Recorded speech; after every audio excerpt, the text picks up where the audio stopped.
Hi, Jason again. Episode 12.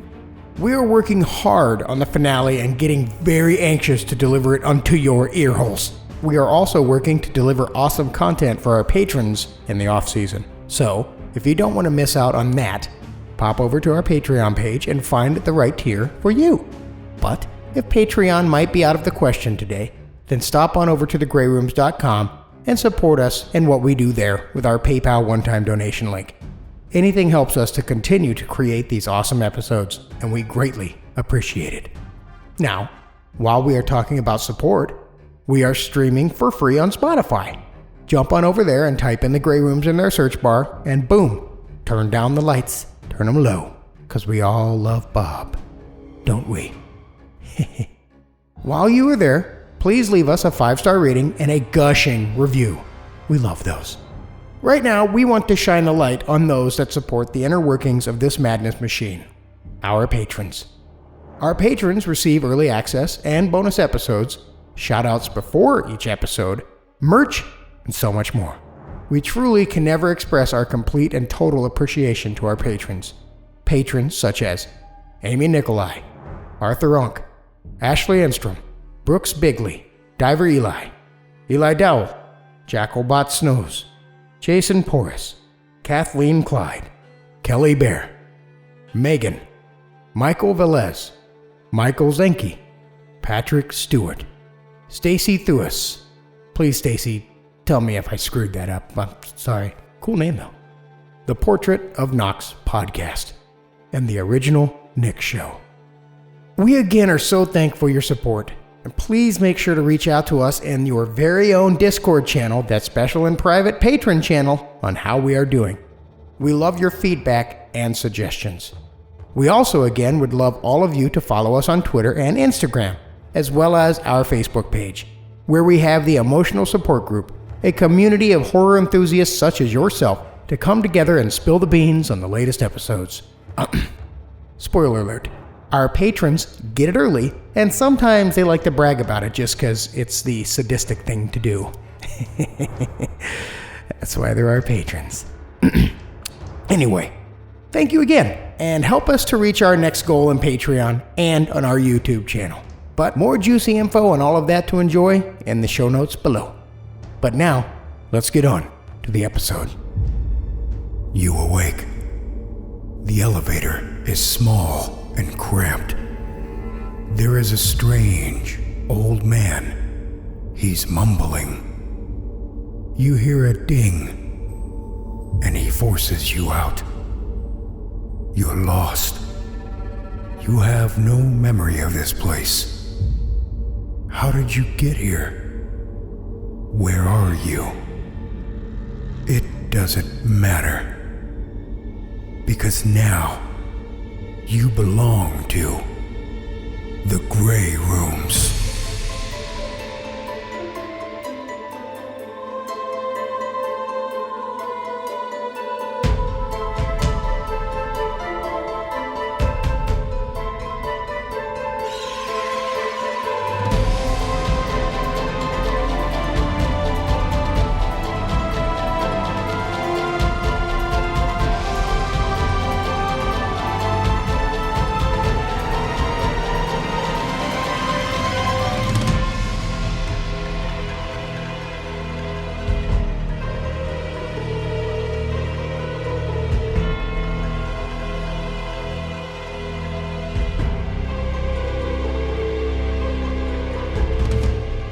Season 2, Episode 12.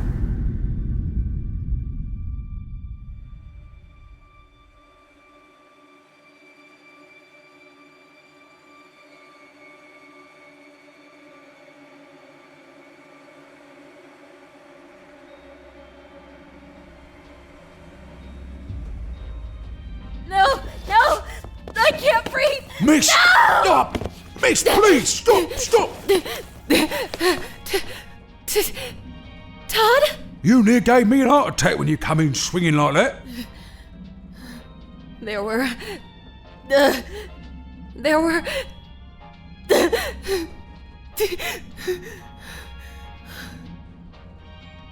I'm sorry about dinner. About... Old Bob killing me?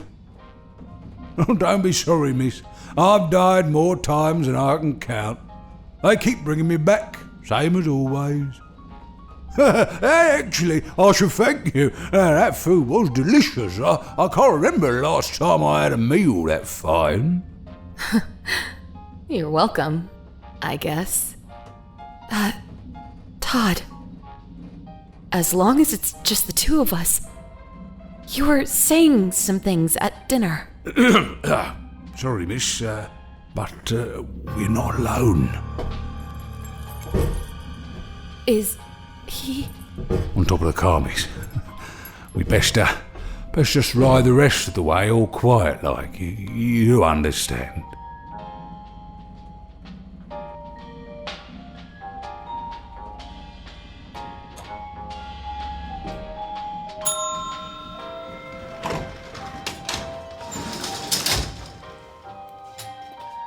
Good luck, miss. See you on the way back up. See you, Todd.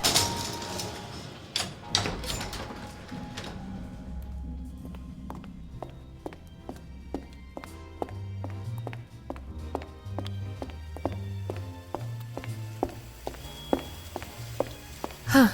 No Bob. Oh, but look. He left a sign. Back in 5 minutes. Cute, Bob. Very cute. Bar's still closed, too. Nothing to do but wait.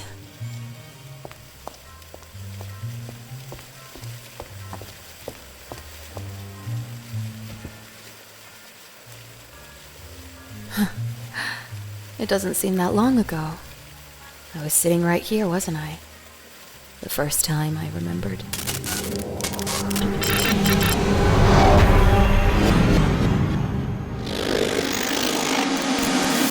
This is important. This is what I want to do with the rest of my life, Dad. So we turn to God. God is good. God is great, they say. But they fight over what God wants, what God will do, who God even is.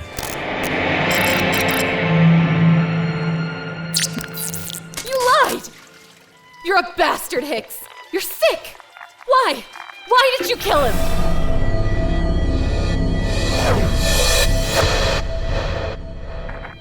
It's so good. Like, damn. God is good. God is great, Jackie.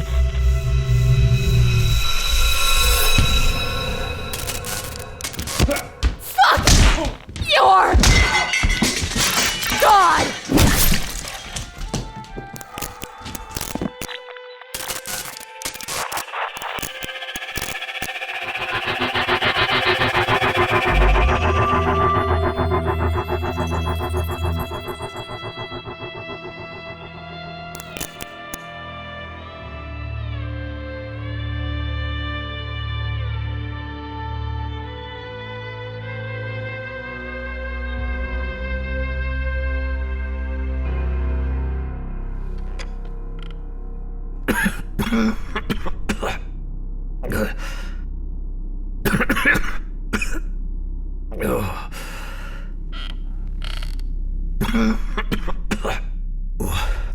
Where am I?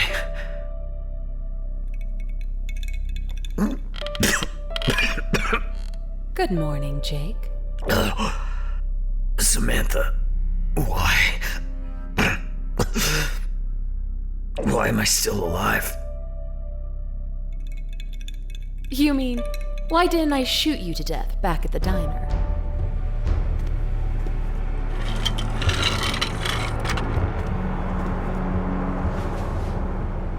Well, I was angry.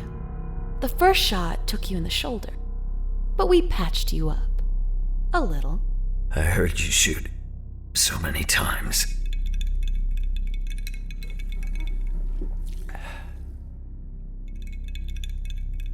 I shot the hell out of that place. Yeah. Not my finest moment. It's been a long few months. Is the Reverend gonna be joining us?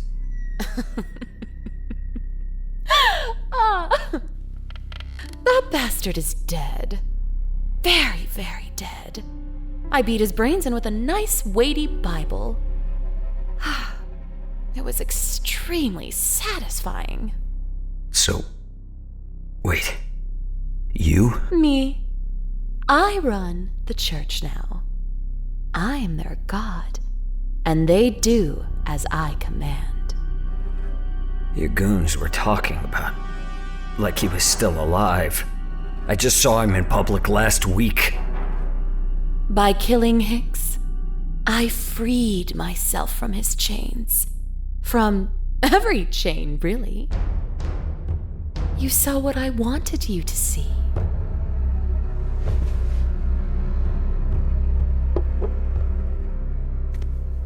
When you're pushed beyond your limits, it's amazing what you can do. What you can find yourself capable of.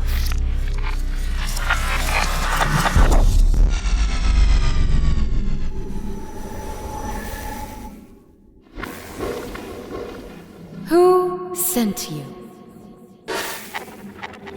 Your father sat across from me and wept as he described how much he loves you. He paid me to save you from the church. What the hell? Just confirming. Just confirming.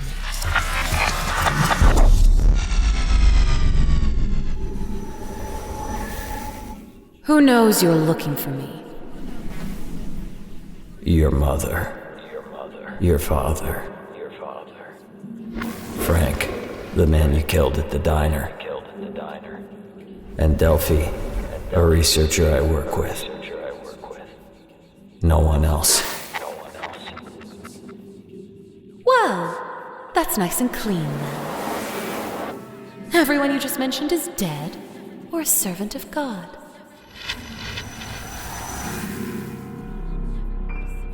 Unfortunately, Daddy won't be paying you anytime soon. He's very busy these days. How are you doing this? I told you. I'm free. I am limitless. I am a god. You're insane.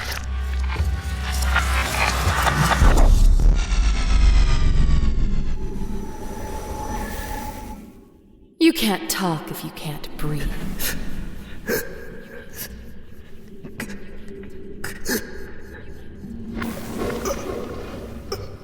Insane is such a limited interpretation. Very human, I don't blame you. God has no such limitations. God is good. God is great. Unity is God. Together, all of us are greater than the sum of our fragile humanity. I look into your flushed red face, gasping for air. And I can tell you don't care about unity. I can tell I'm not going to get a new servant out of you. You can breathe again.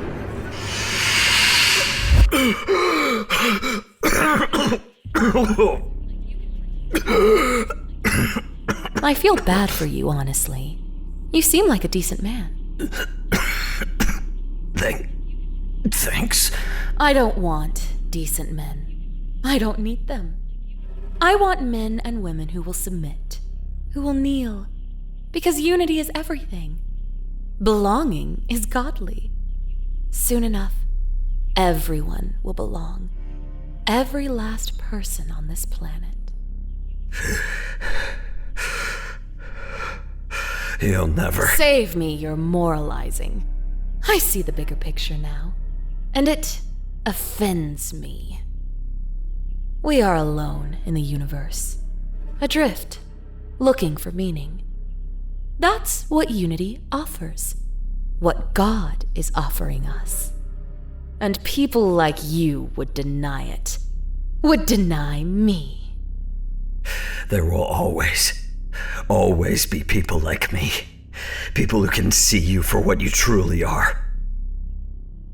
Just because you can force us to do what you want, we can still see the monster inside. Oh, well then.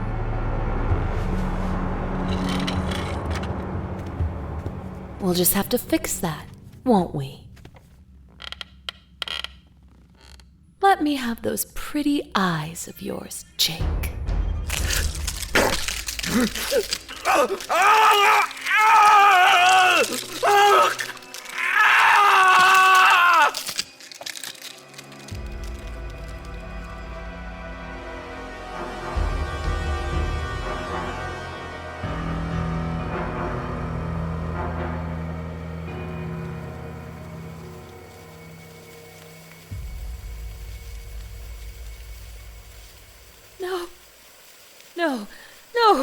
No, please.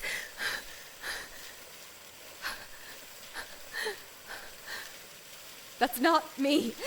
I never did that.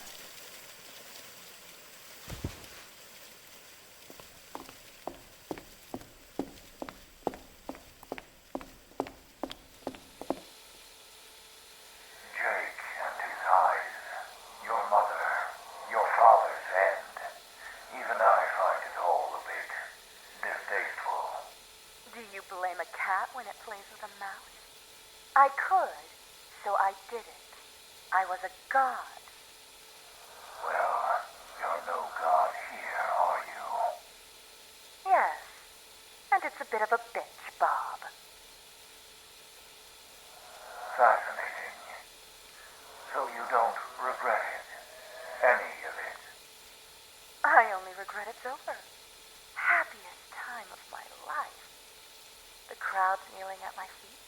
The blood sacrifices, the singing and dancing, all at my command. Oh, the things we could have achieved if I'd lived longer. What a waste. So you say. Miss Winters. Bob, please. Tell me those tapes aren't real. That she's not me. I make it a point not to lie. How is that possible? How are she and I the same person? I don't feel that way at all. It makes me sick to my stomach. I don't want that power. I don't want anyone kneeling at my feet. And she didn't just like it. She loved it. All I want, Bob, I just want to stop. I don't want to do this anymore. You've hit on precisely why you are so valuable here, though I am sure management wouldn't like me to say so. I don't... Management has no plans for you to stop. They appreciate your participation in the Grey Rooms far too much. You might as well try to get used to it.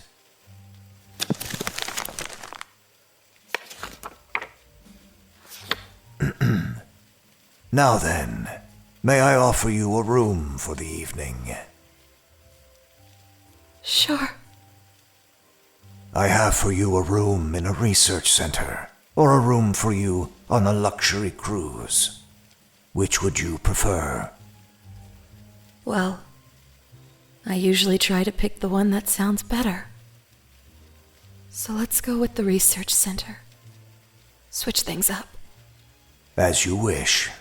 You'll be heading up to room 2020. Escape. Good luck.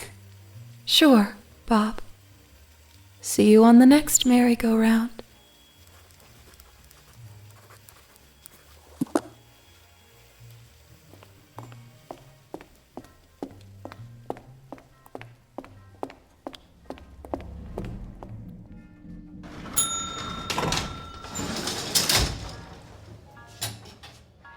Evening, miss. Going up? Yeah, Todd. Going up.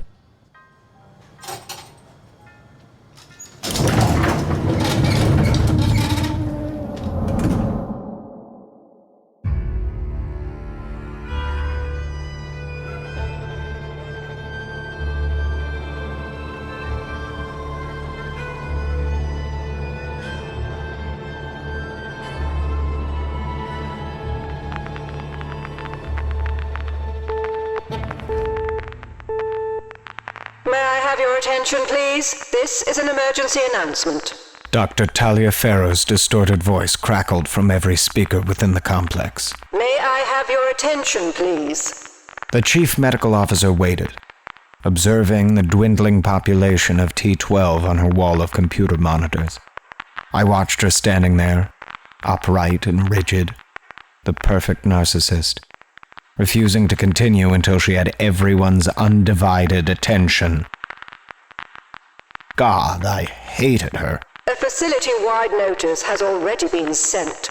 However, judging by the way you're all milling around, chatting and acting like idiots, I can only assume that nobody has taken the time to read it. She paused for a moment, frustration clear in her voice. The notice began, "To whom it may concern. However, after your blatant disregard for my warning, I am increasingly concerned that the matter now concerns an awful lot of you." She paused again, cutting her own rant short. Your lives are in danger. For some of you, it may already be too late. A new strand of the pathogen has been detected. A strand I believe to be extremely infectious. Please make your way back to your allotted chambers and wait for further instructions. T-12 security officers will be patrolling the facility. Anyone found outside of their assigned dwelling will be dealt with in the most efficient manner. You have 15 minutes to return to your dwellings. End of communication. I remained at my desk, waiting for her selections. I knew damn well there were no new strains of the pathogen she had created. This was a test for compliance, weeding out those who showed even the slightest signs of resistance, simultaneously culling the herd and reducing the risk of rebellion. Sometimes I wonder if she had feelings about what we were doing there, or any conscience at all for that matter. She certainly didn't show it. I guess compassion isn't something they value in the Vault. Subjects D-9, D-11, and F-4. She spoke without turning away from her monitors. Her highbrow British accent grated against me, making me hate her even more. Nevertheless, I recorded her selections as quickly as she made them, reducing men and women to nothing more than a series of letters and numbers, their humanity rendered obsolete. Inform security, and have them removed from the project immediately. Kill them, is what she really meant. Yes, ma'am. My own compliance sickened me, but what could I do? Standing, I folded the note and made for the door. No doubt the missing patients would be announced as victims of the new strain, collateral damage to corroborate her story. Just a moment. The doctor's eyes never left her monitor. She leaned forward, squinting at the sectioned screen. Add D-17 to that list. Her words froze me solid. My throat dried up and I couldn't speak. D-17? But that was Kara's number. I tried to think, I tried to breathe, but I couldn't do it. The paper list crumpled in my fist. If I gave Kara's number to the guards, I might as well pull the trigger myself. I had to do something. Impulsively, I stepped forward, placing myself directly behind the doctor. And in that frozen second, I made a choice. My mind processing the idea with a coldness I never thought myself capable of. If the doctor died, here and now, that order would never leave this room. Even if the guards shot me dead, Kara would still be alive. Somehow, she'd escape without me. The aging doctor never stood a chance. Her name is Kara. The doctor spun on the spot, alarmed at my tone and immediate proximity. D-17 has a name. Her name is Kara, I repeated. And she's my wife. I remember her expression perfectly. The moment she realized what was about to happen. I remember the outrage in her steel gray eyes, rigid, cold, and hard. That all ended when my fist connected with her gut. It was too easy. The doctor crumpled, hitting the deck like a hooked fish, flailing as she gasped for air, fighting to reinflate her winded lungs. Kneeling beside her, she wheezed like an animal as I grabbed her head, pressing my hand over her mouth and nose, her saliva coating my palm. I watched as the rage evaporated from her eyes, widening with panic, darting from side to side as she fought against me. I didn't care how long it took. It didn't matter if she suffered. She had to die. She had this coming. She'd started this program. All this was on her.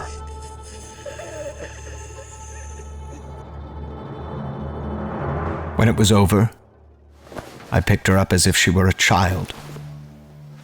Cradling her like a sleeping infant, I carried her toward the central console and punched in the system code. 1932 to 1972. Enter. I pressed the doctor's thumb over the scanner. Emergency shutdown initiated. Evacuate all non-essential personnel. The message flashed across every monitor in the room. Lights dimmed to emergency levels as power rerouted to essential functions within the facility.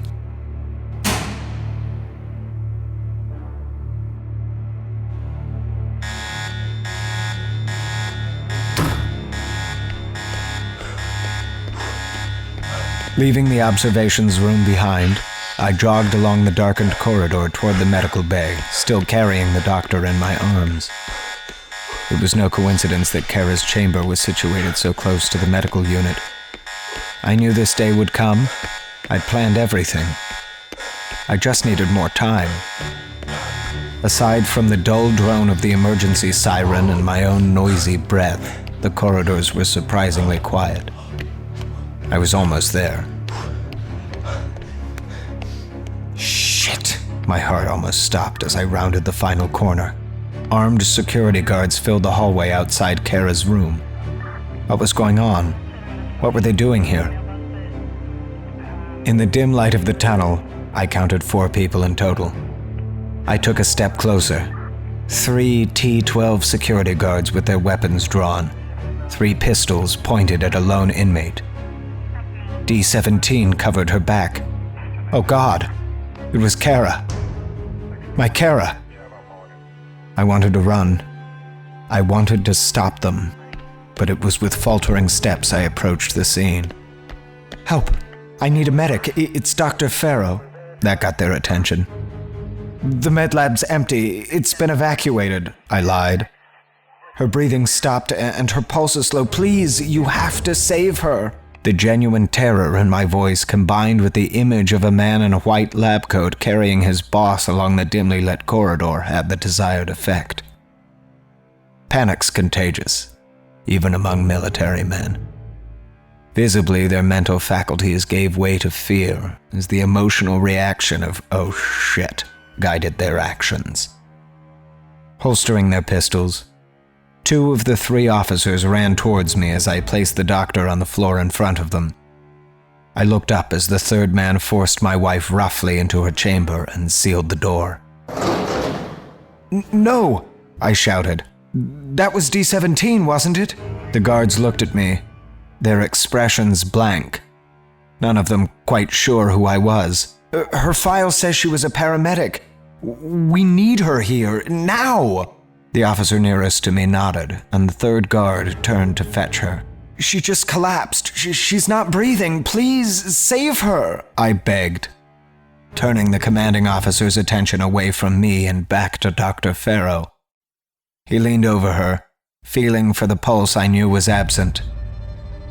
Oh God, this was it. No time for nerves. Ignoring my pounding heart and the acid pumping through my veins, I reached for the man's gun as he searched for a pulse. Only a press stud away, the weapon was utterly exposed as he searched for signs of life. It was now or never. I know it sounds cliché, but it's true.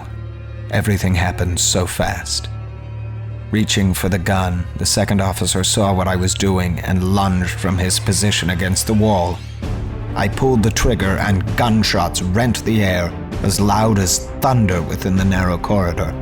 2 panicked shots fired in rapid succession. The lunging guard fell to the floor, and somehow, despite my shaking hands, I managed to squeeze off another round. The bullet passing through the first guard's chest, chipping the stone wall, and spreading his gore in front of him. Don't ask me how I knew. It's like trying to explain déjà vu or something. But what happened next couldn't have gone down any other way.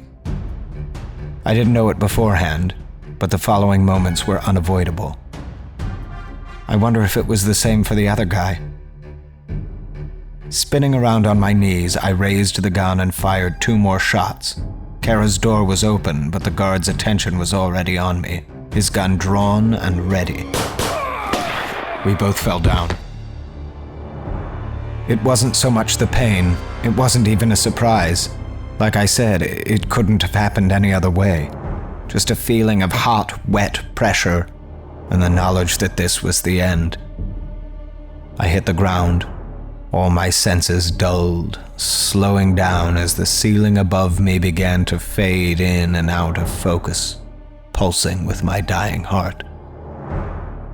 The last thing I remember was Kara's face leaning over me, her liquid brown eyes staring into mine. God, we hadn't been this close in 3, nearly 4 years. I wanted to tell her how much I loved her, how much I missed her. I needed her. I needed to tell her which way to go, how to get out, but I couldn't. Nothing worked anymore. Black haze filled the edges of my vision, and I knew it was over. I was dying. God. She was so beautiful. My Kara. She disappeared for the briefest of moments, and faintly I heard the sound of metal on concrete. Then she was back. Standing now, she hovered over me, the pistol I'd snatched from the guard hanging loosely in her hand. I tried to speak, but my voice faltered. All I wanted was to tell her how much I loved her, how hard it had been to find her after she was taken, how long I'd been planning her rescue. All these things I needed her to know but couldn't say. Wholly blurred now, her face was hidden in shadow, too distant for my dying eyes to focus. The dim glow of emergency lighting formed a halo around her head. My angel. That's what I used to call her. At least my angel was with me. With every ounce of strength I could muster, I smiled at her, determined to make her final memory of me better. Positive. You bastard. Those were the last words I heard. That was it. Over. I was dead before the gunshot reached my ears.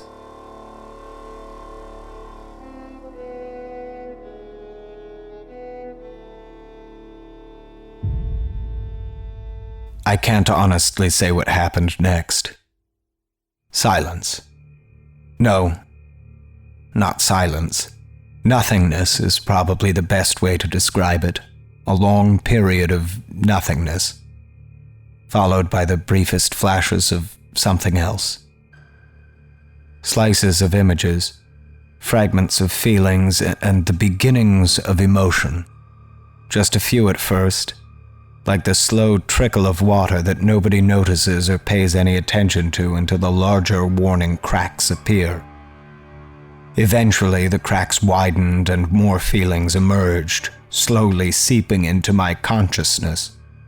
Confusion, hurt, betrayal, fury, death. Death. That's when the cracks gave way and the morbid reality of it all came crashing down, flooding my mind with one single recurring thought. I was dead. Dead. My own wife had killed me. The woman I'd given my life to, given my life for, had pulled the trigger. More images flashed before me. Another wave of emotion. Anger, vengeance, agony. After the initial surge of pain and blinding colors, the dizziness passed, and I became aware once more. Something akin to vision slowly returned as my eyes adjusted to the dimness of my surroundings, and the world blinked briefly back into focus. I tried to move, to get up, but a second wave of nausea passed over me, holding me in place and causing my newfound sight to fade in and out like an old television set. It was like dying again. Time to get up, A voice whispered to me in the darkness. I tried to locate the speaker, to hone in on her voice, but nothing worked.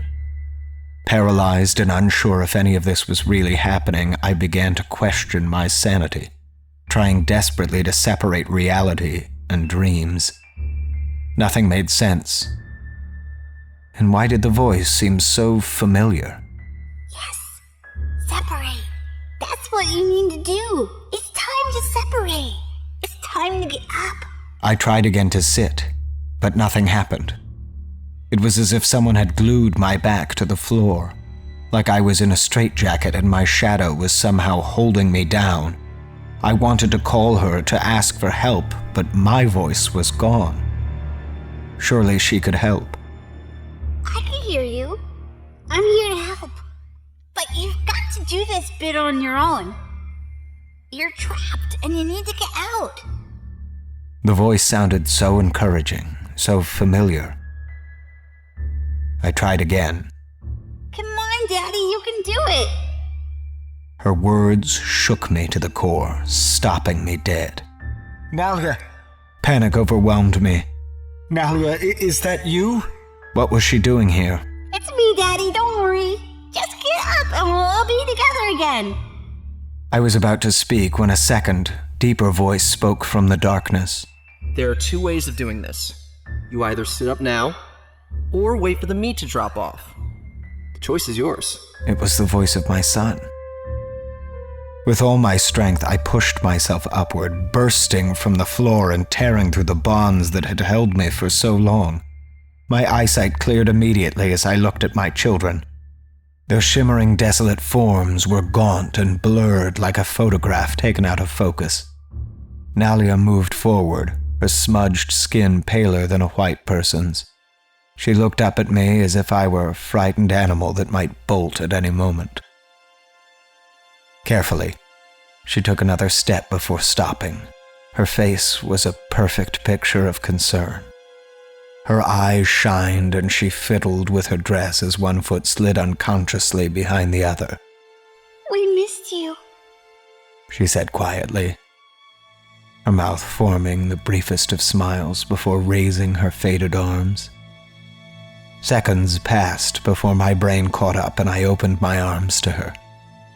Before I knew it, she had wrapped herself tightly around me, making me forget where we were and what had happened. It was like holding static. Placing one hand around her tiny shoulders and stroking her hair with the other, I looked up at my son.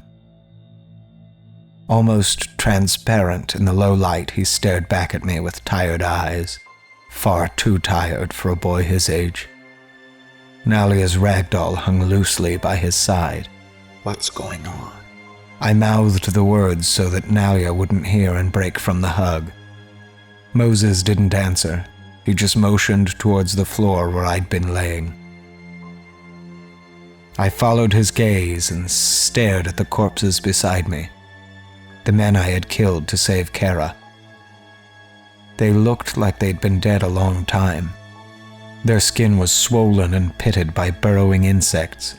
Their dried blood congealed and cracked. Acting on impulse, I lifted Nalia away from them and stepped over the man in the gore-stained lab coat. Don't look, sweetie, don't look, I said, taking the doll from Moses to distract her, as I ushered them both from the scene. Don't worry, we've already seen you. We still love you. She babbled happily, as if every part of this was normal. Moses stopped walking, his black eyes full of malice and his silhouette flickering. You know you're dead, right? His adolescent voice indignant. That's you. He pointed to the man in the white coat, jabbing his finger as he spoke.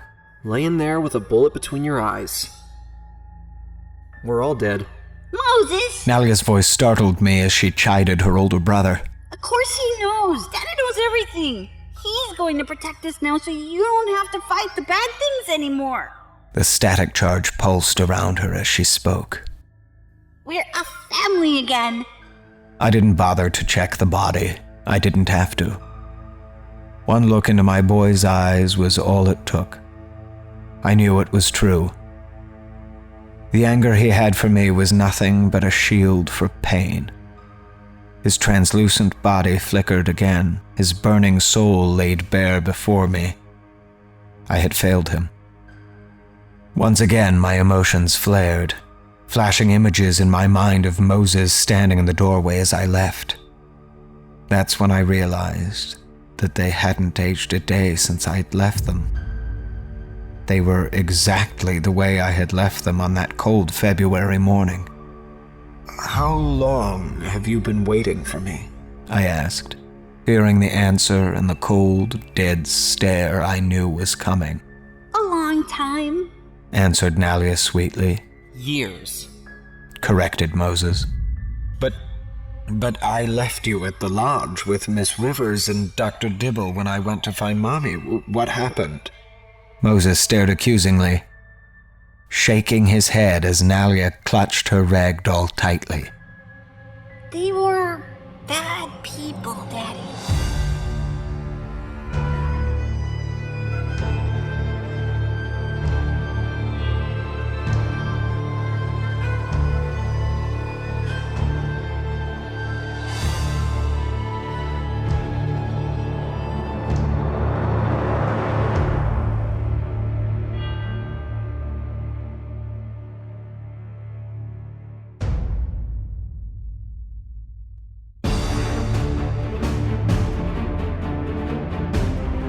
Escape was written by Paul Shepard and performed by E.K. Dagenfield as the narrator, Margaret Ashley as Dr. Thalia Farrow, Chrissy Wilson as Kara, Aaron Lillis as Nalia, and Patrick Mealy as Moses.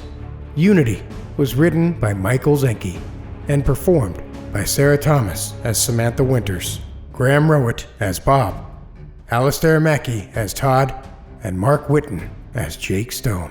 Musical composition is by J.M. Scherf. Associate producing, social media, Graham Rowat. Episode artwork and web design by Cassie Pertite. Social media and Patreon support is by Brooks Bigley. Videography by Hale Scherf. Audio engineering and sound design is by me, Jason Wilson. Only one more episode to go, then we will be at the finale of Season 2. And thank you for your support this season, and we truly hope you enjoyed it. We enjoyed creating it. We would also like to mention, again, a big thank you to Feedspot.com for naming us one of the internet's best podcasts, an honor we truly are humbled by. Please stop by our website, thegrayrooms.com, and let us know how we are doing. And if you enjoy these productions, then please leave us a 5-star rating and a review on Spotify or the podcast app of your choosing.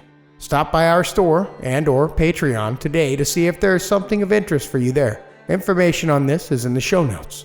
And once again, thank you so very much. Now we're going to be getting off to go finish the finale, so stay tuned for more coming very soon. Till next time, we will see you in 2 weeks.